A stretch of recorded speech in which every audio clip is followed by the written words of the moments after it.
El sol de Almería caía como plomo fundido sobre los invernaderos que se extendían hasta donde alcanzaba la vista, un mar de plástico bajo el cielo implacable de Andalucía. Dentro de uno de ellos, Ayo Bancolé enderezó la espalda, sintiendo el sudor gotear por su frente y mezclarse con el polvo fino que cubría su piel oscura. A sus 28 años, su cuerpo atlético estaba acostumbrado al esfuerzo, pero la humedad sofocante y el aire viciado del interior del invernadero eran una prueba constante. Llevaba ya 3 años en España, 3 años persiguiendo la esquiva promesa de una vida mejor, lejos de su Nigeria natal, donde su familia esperaba las remesas que él enviaba con tanto sacrificio. Había aprendido a navegar la precariedad, encadenando trabajos temporales en la construcción, la limpieza y ahora la recogida del tomate. Cada nuevo empleo era una nueva esperanza y a menudo una nueva lección sobre la sutileza y la brutalidad del prejuicio. No era solo el salario miserable o las jornadas interminables, era la mirada que se desviaba, el comentario displicente, la sensación constante de ser un cuerpo sin nombre, una sombra intercambiable. La noticia de una vacante en Promociones Crespo le llegó a través de un compatriota en el pequeño locutorio donde solía conectarse a Internet. Don Borja Crespo de Guzmán era una figura conocida en la zona, un empresario de la construcción y el sector agroexportador con fama de ser tan rico como implacable. «Ten cuidado con ese, Ayo», le advirtió su amigo. «Paga, pero dicen que trata a la gente como a perros, especialmente a los nuestros». Ayo asintió, el peso de la advertencia sumándose al de su propia experiencia. Pero la necesidad era una bestia que devoraba el miedo. Su madre necesitaba medicinas y sus hermanos pequeños, libros para la escuela. La precariedad era un nudo en la garganta que le ahogaba día y noche. Así que, con el corazón encogido pero la determinación afilada, se presentó en las oficinas de Promociones Crespo, un edificio moderno y ostentoso que contrastaba brutalmente con los humildes barrios donde vivían los trabajadores como él.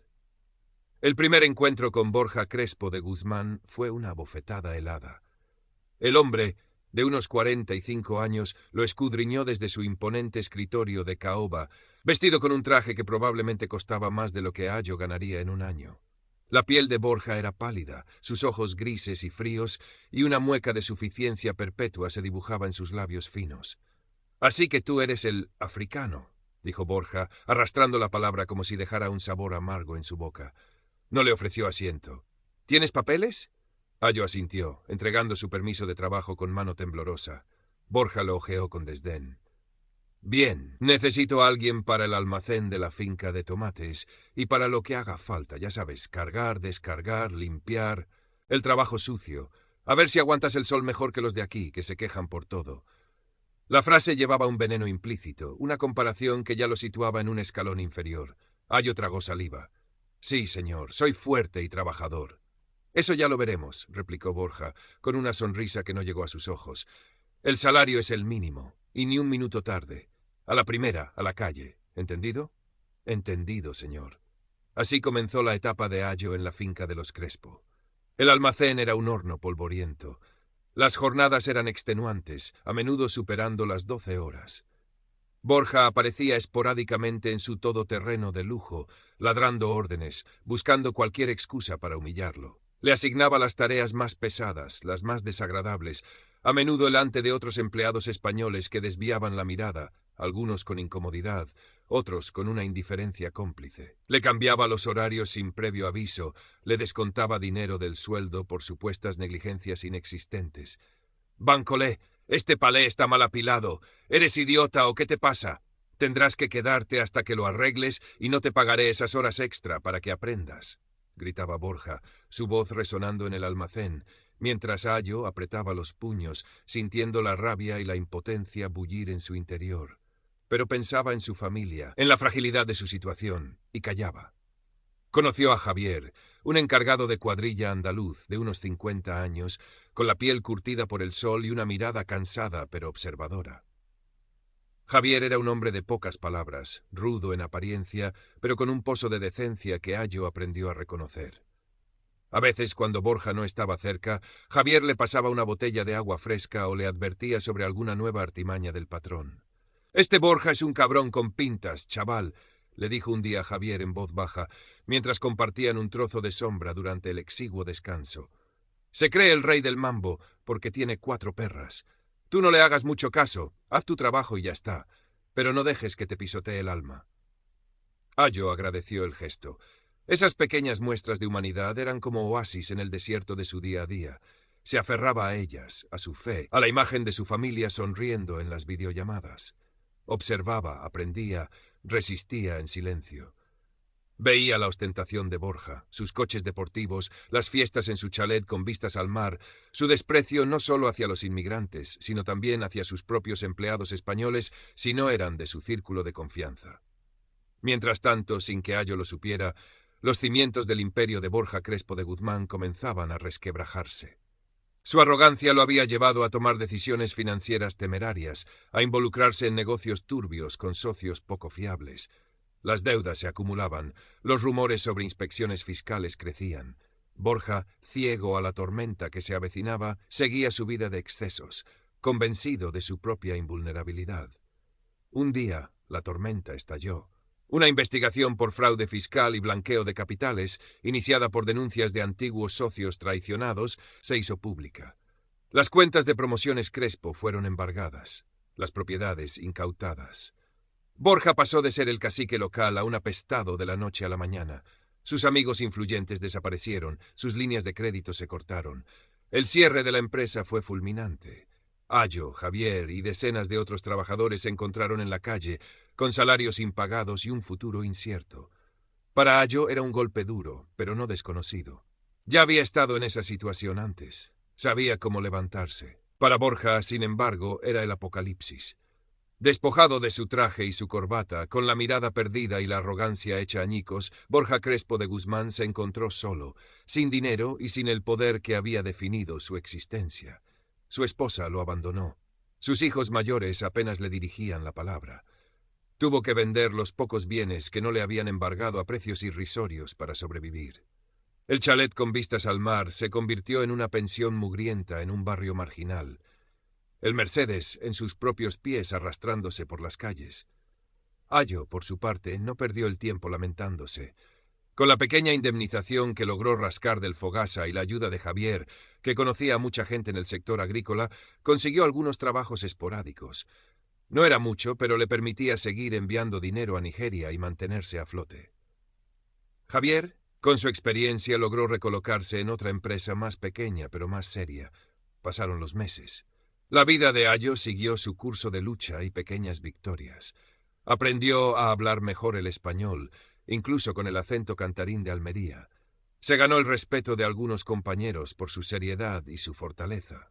Un día, mientras trabajaba descargando cajas de verdura en el mercado mayorista del Ejido para un nuevo patrón, un hombre mayor y más justo que Borja vio una figura familiar barriendo los restos de frutas y verduras podridas al final de uno de los pasillos. El hombre vestía ropa raída, estaba mucho más delgado y su pelo, antes engominado, caía lacio y sucio sobre su frente. Tenía la mirada baja, la espalda encorvada. Ayo se detuvo. El corazón le dio un vuelco. Era Borja Crespo de Guzmán. Sus miradas se cruzaron por un instante. En los ojos de Borja, Ayo vio un destello de reconocimiento, seguido inmediatamente por una oleada de vergüenza y rabia impotente. Apartó la vista rápidamente, volviendo a su escoba con una torpeza inusual. Ayo sintió una mezcla extraña de emociones. No era alegría por la desgracia ajena, quizás una pizca de sombría justicia, pero sobre todo una profunda constatación de la fragilidad de la fortuna y la brutalidad con la que la vida podía dar la vuelta a las tornas. Recordó las humillaciones, el desprecio, el racismo crudo. Podría haberle dicho algo, cualquier cosa. Podría haber disfrutado de su caída. Pero en lugar de eso, Ayo simplemente lo observó un momento más. Vio a un hombre roto, despojado no solo de su riqueza, sino de la coraza de arrogancia que lo había definido. Ya no era Borja Crespo de Guzmán, el empresario todopoderoso. Era solo un hombre barruntando miseria, uno más entre los desheredados que él tanto había despreciado. Ayo suspiró levemente, un soplo de aire que pareció llevarse consigo los últimos rescoldos de rencor. Luego se giró y siguió con su trabajo. Tenía cajas que cargar, una vida que construir, una dignidad que nadie, ni siquiera un Borja caído en desgracia, podía arrebatarle. Los días de Borja se convirtieron en una rutina gris y humillante. El trabajo de barrendero en el mercado, conseguido a través de un antiguo contacto de ínfimo nivel al que tuvo que suplicar, era agotador y mal pagado. Comía en comedores sociales, donde la comida era escasa y la compañía, a menudo, desesperada. Dormía en un albergue para personas sin hogar, un lugar ruidoso y lleno de olores acres, donde el miedo y la resignación flotaban en el aire. Experimentó en carne propia lo que era ser invisible, ser tratado con desconfianza o con abierta hostilidad. La gente lo empujaba en las colas. Los comerciantes le gritaban si se apoyaba un momento en sus puestos. Su acento, antes signo de distinción, ahora sonaba fuera de lugar, casi ridículo en su nuevo entorno. Nadie sabía quién había sido, y a nadie le importaba. Era simplemente el nuevo, el raro, el que parece que se ha caído de un guindo. No era negro, pero su piel pálida y sus manos ahora encallecidas y sucias no le conferían ningún privilegio en aquel submundo. Aquí, la moneda de cambio era la astucia para sobrevivir, la fuerza bruta o la sumisión absoluta. Y él no tenía ninguna de las tres. A veces, en la soledad helada de la noche, tumbado en un catre rodeado de desconocidos, los recuerdos de su antigua vida lo asaltaban como fantasmas burlones. Recordaba el tacto de la seda de sus camisas, el sabor del vino caro, el poder que sentía al tomar decisiones que afectaban la vida de cientos de personas. Y luego recordaba a Ayo Bancolé. Recordaba su propia voz, cargada de desprecio, gritándole en el almacén. Recordaba la mirada tranquila pero firme del africano, una mirada que él había interpretado como estupidez o sumisión, pero que ahora, en la distancia de su propia miseria, comenzaba a entrever como una forma de dignidad incomprensible. Recordaba la mirada tranquila pero firme del africano, una mirada que él había interpretado como estupidez o sumisión, pero que ahora, en la distancia de su propia miseria, comenzaba a entrever como una forma de dignidad. ¿Cómo podía aquel hombre haber soportado tanto sin quebrarse? ¿De dónde sacaba esa fuerza silenciosa? Borja no encontraba respuestas, solo un vacío amargo en el estómago y una confusión que lo erosionaba lentamente. No era arrepentimiento, no todavía. Era más bien una perplejidad dolorosa, la constatación de que el mundo no funcionaba según las reglas simples y crueles que él siempre había dado por sentadas. Un sábado por la mañana, mientras recogía cartones en un callejón detrás de un supermercado para ganar unos euros extra, volvió a ver a Ayo. Esta vez, Ayo no estaba trabajando. Vestía ropa sencilla pero limpia, unos vaqueros y una camisa de mercadillo, y caminaba con una mujer joven, también africana, que sonreía mientras él le contaba algo. Parecían una pareja normal, disfrutando de un día libre. Ayo lo vio. Esta vez, sus miradas se sostuvieron un segundo más.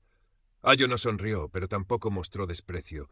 Hubo algo en su expresión, una especie de calma neutra, casi distante, que a Borja le resultó más perturbadora que cualquier insulto.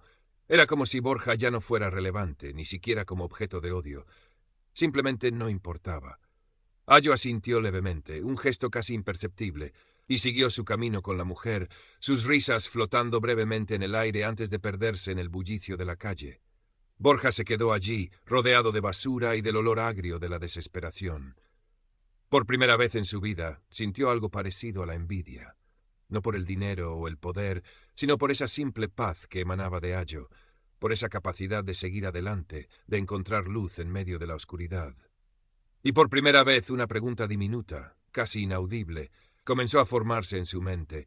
¿Y si se había equivocado en todo? La vida de Ayo, mientras tanto, seguía su lento pero firme ascenso.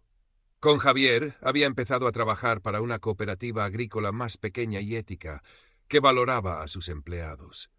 Había ahorrado lo suficiente para alquilar una habitación modesta pero decente en un piso compartido. Seguía enviando dinero a Nigeria, y su madre ya no tenía que preocuparse tanto por las medicinas. La joven con la que Borja lo había visto era Femi, una compatriota a la que había conocido en una asociación de inmigrantes. Estaban empezando a construir algo juntos, una relación basada en el respeto mutuo y las esperanzas compartidas. No se había hecho rico. Seguía siendo un inmigrante en un país extranjero, con todos los desafíos que eso implicaba. Pero había recuperado algo que el dinero no podía comprar, la sensación de controlar su propio destino, de ser valorado por quien era y no por el color de su piel, o la precariedad de su situación. La experiencia con Borja Crespo de Guzmán, aunque dolorosa, le había enseñado mucho sobre la naturaleza humana, sobre la resiliencia y sobre la importancia de no dejar que el odio de otros definiera su propio corazón. Una tarde, varios meses después de aquel último encuentro en el callejón, Javier llegó al trabajo con una noticia. «¿Te acuerdas de Borja, el cabrón de Crespo?», le dijo a Ayo mientras preparaban las herramientas. Ayo asintió, expectante. «Pues lo han encontrado, muerto, en un albergue de esos para transeúntes. Parece que le dio un infarto o algo así. Nadie reclamó el cuerpo al principio». Ayo guardó silencio un momento, procesando la información. No sintió alegría ni tristeza, quizás una leve punzada de nada. El final de una historia que para él ya había terminado hacía tiempo. «La vida es extraña, ¿verdad?», continuó Javier, rascándose la nuca. «Un día estás en la cima del mundo, pisando a todo el que se te cruza, y al siguiente eres menos que el polvo que barres». Ayo miró hacia el horizonte, donde el sol comenzaba a descender, tiñendo de naranja los invernaderos. Pensó en Borja, en su caída, en la miseria de sus últimos días. No había habido justicia divina en el sentido clásico, ni una redención espectacular. Solo el curso implacable de las consecuencias, la fragilidad de una vida construida sobre cimientos podridos. Se acordó de la última vez que lo vio, de la pregunta que intuyó en sus ojos desesperados. Quizás, solo quizás, en aquellos últimos meses de penuria, Borja Crespo de Guzmán había comenzado a entender algo. O quizás no. Ya no importaba. Lo que importaba era el presente, el trabajo por hacer, el amor de Femi, la esperanza de un futuro mejor para su familia en Nigeria. Lo que importaba era que él, Ayo Bancolé, seguía en pie, con la cabeza alta, la dignidad intacta y el corazón, aunque marcado por cicatrices, todavía capaz de mirar hacia adelante.